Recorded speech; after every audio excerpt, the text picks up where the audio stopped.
ताज़ा तरीन वीडियोस के लिए चैनल को सब्सक्राइब करके बेल आइकन और ऑल नोटिफिकेशन पर क्लिक करें ताकि आपको मिले हर अपडेट सबसे पहले।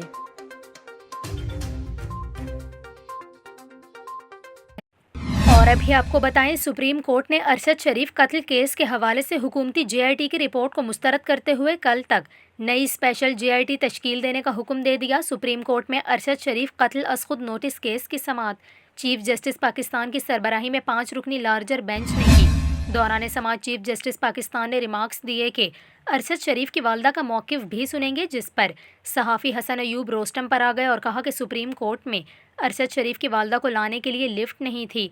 Additional attorney general Aamir Rahman ने अरशद शरीफ कत्ल केस की फैक्ट फाइंडिंग कमेटी की रिपोर्ट अदालत को पढ़कर सुनाई। जस्टिस एजाजुल हसन ने इस्तफसार किया कि मुबैना शूटर कीनियन पुलिस का रुकन है या नहीं, जबकि जस्टिस मोहम्मद अली मजहर ने पूछा कि कीनियन पुलिस के 3 एहलकारों के इंटरव्यू रिपोर्ट में शामिल क्यों नहीं।